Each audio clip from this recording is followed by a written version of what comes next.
The night sky has never felt more unsettling. Harvard's leading astrophysicists are now openly discussing what was once forbidden in academic circles: the possibility that a nuclear-powered extraterrestrial vessel is currently passing through our cosmic backyard. Deep within the void of space, something is transmitting, something non-human. The James Webb Space Telescope has delivered confirmation of what many feared, but few dared to speak aloud. The interstellar wanderer, known as 3I/Atlas, is radiating artificial illumination. These aren't sporadic flickers or natural phenomena. We're witnessing structured, rhythmic pulses emanating from within a metallic exterior, traveling at velocities exceeding 100,000 miles per hour. But here's what mainstream media isn't telling you. Its course has altered. It's approaching closer to our planet's orbital trajectory. This is the chronicle of a crisis unfolding in silence, one that global authorities may be frantically concealing from public awareness. When Webb sensors first locked onto target, the revelation shook the astronomical community to its core. 3I/Atlas initially appeared as nothing more than a distant luminous point near the outer boundaries of our solar system. Its movement pattern defied everything we understood about local celestial mechanics. The trajectory alone betrayed its origins. This visitor was undeniably interstellar, born in the gravitational territories of distant stars, propelled across the galactic expanse by forces we can only speculate about, now drifting with eerie silence through our celestial neighborhood. Initially, researchers classified it alongside other interstellar curiosities like Oumuamua and Borisov, just another cosmic anomaly to catalog and study. But those early observations contained clues that most overlooked. Its luminosity was profoundly abnormal. Unlike typical interstellar objects, 3I/Atlas displayed unusual brightness that defied conventional explanations. The magnitude didn't correlate with its estimated dimensions of merely several hundred feet across. It shimmered with disturbing consistency. The brightness neither diminished as predicted nor intensified with any indication of outgassing or particulate release. Traditional comets exhibit brightness variations in bursts as frozen surface material transforms into gas. This object maintained unwavering steadiness, as though sustained by an internal power source. Observatories worldwide redirected their instruments toward this enigma, and Webb, with its extraordinary capability to penetrate the infrared spectrum, was deployed to unravel the mystery. What it discovered transformed everything we thought we knew. Positioned 1,000,000 miles from Earth, the James Webb Space Telescope was engineered to perceive what remains invisible to conventional observation. Its analysis of 3I/Atlas was anticipated to resolve the confusion. Instead, it magnified the mystery exponentially. Webb's instruments identified a concentrated thermal emission pattern inconsistent with natural solar reflection. Comets shine because sunlight scatters off their icy, dust-laden surfaces.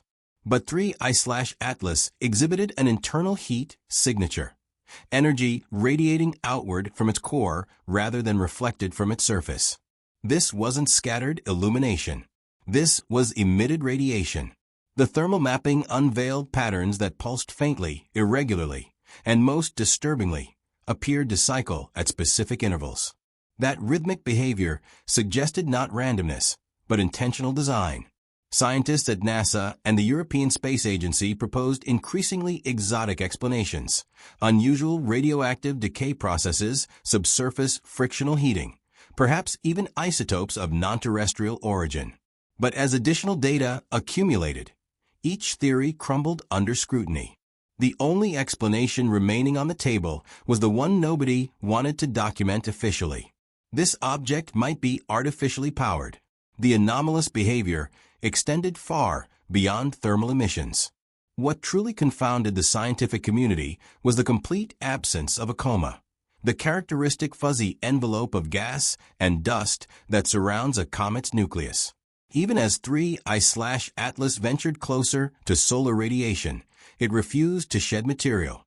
This represented a massive deviation from expected behavior. Any ice-containing body would have begun sublimating, creating a visible tail streaming behind it. The absence pointed toward something solid, perhaps a protective shell or casing shielding its interior from the brutal environment of interstellar space. The mystery was intensifying with each passing observation, transforming from scientific curiosity into a profound and deeply unsettling enigma. As data streams from Webb, Hubble, and terrestrial observatories converged, a profile emerged that resembled nothing in our catalogs of known celestial bodies. Objects in space follow gravitationally determined paths. But this trajectory was too precise, too refined to represent chaotic natural motion, as if subtle course adjustments were being executed.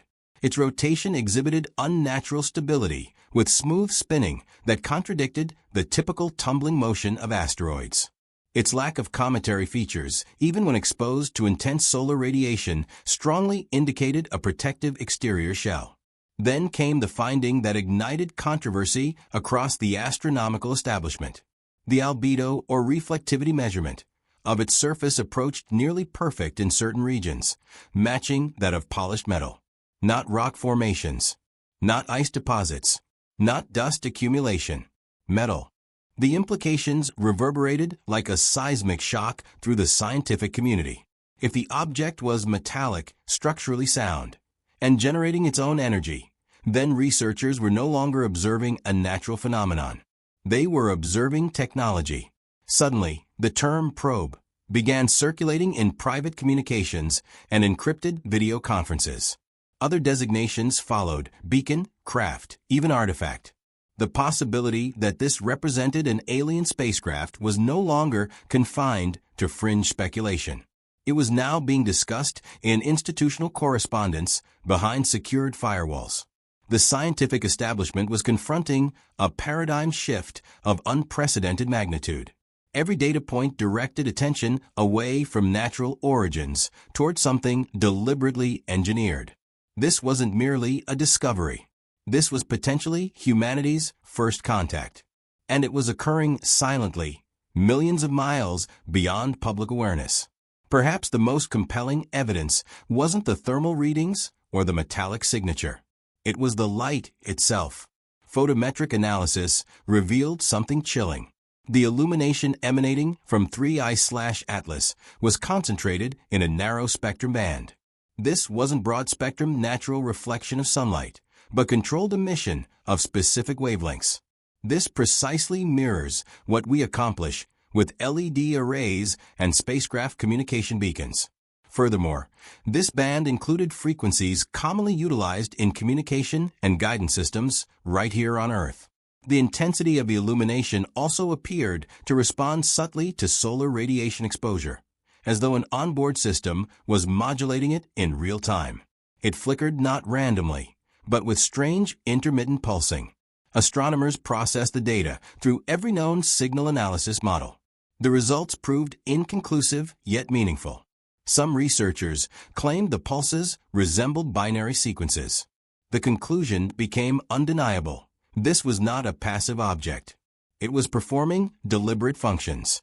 The discourse shifted from "what is this?" to "what is its purpose?" Avi Loeb, the Harvard astrophysicist renowned for his theories about Oumuamua, privately circulated research suggesting that 3I/Atlas could represent a von Neumann probe, a self-replicating spacecraft designed to explore galaxies and construct copies of itself from available raw materials. This hypothesis, once dismissed as fringe speculation, suddenly seemed disturbingly plausible. If this was machinery designed to travel, observe, and potentially even replicate, then its arrival in our solar system was no coincidence. It was an intentional destination. As data accumulated, a collaborative team from MIT and Harvard conducted deep signal analysis on the electromagnetic emissions. Initially, the frequency spectrum appeared as random noise scattered across multiple bands. But appearances deceive. When they applied complex Fourier transforms to isolate cyclical patterns, something extraordinary emerged. Buried within the static, hidden like a whisper beneath chaos, was a structured repeating pulse too precise for natural origin. It wasn't standard binary code, nor typical modulation patterns used in human technology, but it bore the unmistakable signature of intentional encoding. Some speculated it could represent a beacon, a repeating "I am here" broadcast intended for receivers of non-terrestrial origin. Others theorized it could be telemetry, a constant data stream transmitted back to wherever this object originated, reporting on its observations. The unsettling aspect was this: whatever the transmission contained, it hadn't changed since Webb first detected it. It was as if 3I/Atlas wasn't attempting to communicate with us, but with something else. And the chilling possibility was that something or someone had already received it. The existence of structured signaling, regardless of complexity, confirmed that intelligence was directing the object's operations. This was the moment SETI had anticipated, but it wasn't unfolding as anyone had imagined. News spread rapidly through the highest echelons of scientific and defense institutions. A confidential report circulated internally within NASA, then leaked to journalists, revealed that senior officials were coordinating with global space agencies to assess whether 3I/Atlas posed a threat. Some scientists argued it was benign, an ancient probe following pre-programmed routes. Others weren't optimistic. They raised questions nobody could answer. If it's transmitting, who is receiving? If it's maneuvering, what propulsion system is it using? If it's here by design, why now? The report mentioned the possibility, however remote, that 3I/Atlas wasn't merely passing through, but actively observing, tracking planetary alignments, our planet's electromagnetic signatures, or even our civilization itself. The possibility ignited quiet panic behind closed doors. Because if this object wasn't alone, something else might be approaching. Further investigation into the luminosity patterns led to a revolutionary hypothesis. 3I/Atlas wasn't just emitting energy, it was harvesting it. The way its light output fluctuated with solar proximity suggested it was utilizing a solar collection array embedded beneath its metallic surface. This would indicate 3I/Atlas is a self-sustaining craft designed for indefinite deep space travel, refueling itself as it moves from star system to star system. This concept aligns perfectly with theoretical models of interstellar probes, machines that could remain dormant for centuries, activating only when reaching a star system worthy of investigation. And if our solar system triggered that activation, something truly profound was beginning to unfold. Just when astronomers believed 3I/Atlas had settled into a predictable trajectory, something occurred that shattered all expectations. Its luminosity spiked dramatically. This wasn't gradual brightening. It was a sudden flare captured in real time by Webb's instruments. The object's brightness increased by nearly 40% in under 2 minutes, then stabilized at a new, elevated level. No natural explanation fit the observations. There was no solar-wind interaction, no impact event, no fragmentation. It was as if someone had activated dormant systems. The flare wasn't limited to visible light. It carried sharp change in the object's thermal signature, almost as if dormant systems had just powered on. Theorists proposed a chilling possibility. This object had entered an awakened phase, triggered either by solar proximity or, more disturbingly, by our own intense observations of it. Shortly after the anomalous brightening, orbital calculations from multiple space agencies detected something else. 3I/Atlas was no longer precisely following its projected path. It had shifted slightly, subtly, but measurably. Gravitational forces alone couldn't account for the alteration. This was a deliberate course correction. What many overlooked was where the new trajectory pointed, deeper into the solar system, with an adjusted inclination bringing it closer to Earth's orbital plane. The object was no longer just passing through. It had changed direction. Some scientists urged restraint, but others recognized the shift as undeniable maneuvering. If 3I/Atlas possessed even limited propulsion capability, it meant researchers were no longer observing a relic. They were watching a vessel in active motion, a vessel with intent. With mounting evidence pointing toward non-natural origins, governments began reacting not publicly, but with unmistakable urgency. Encryption protocols on observatory networks were suddenly upgraded. Research teams were quietly reassigned. An unexplained surge in satellite recalibrations was noted across multiple continents. A leaked document from an international defense consortium suggested that 3I/Atlas might not be a lone visitor, but a scout. Its unusual structure and ability to remain operational across interstellar distances were consistent with long-term observation probes. But if it was scouting, what was it searching for? And more importantly, what might follow? Across universities and military command centers, one terrifying consensus was forming. We were no longer hypothetically alone in the universe. The proof was now maneuvering through our own solar system. The world remained completely unaware of the silent drama unfolding above. As speculation reached critical levels, a bold team at the SETI Institute took an unprecedented risk. They transmitted a focused radio pulse directly toward 3I/Atlas. The message was elegantly simple, containing universal mathematical constants and the periodic table, a cosmic handshake. Days passed, then a week. Nothing. But just as the experiment was about to be archived, a monitoring station in Chile registered something, a narrow-band return pulse, off-frequency and distorted, but unmistakably timed to mirror the original message. It wasn't a reply in any language. It wasn't an echo. It was a ping. A return signal with just enough variance to imply it wasn't passive reflection. It had been processed. It had been intentionally sent back. What shook the SETI team most wasn't the signal itself, but its precision. The response came exactly 72 hours after transmission, to the second. Something had not only received our message, it had calculated the delay and answered deliberately. Following this event, observatories globally began experiencing technical anomalies. Webb's instruments showed erratic thermal readings. Hubble's sensors registered micro-fluctuations. These weren't random glitches. A terrifying theory emerged from a think tank within the European Space Agency. The object wasn't just emitting signals, it was jamming our observations. A passive visitor doesn't conceal itself. A scout does. Within days, the information blackout began. Updates from Webb were delayed, then restricted. NASA and the ESA released vague statements about instrument recalibration.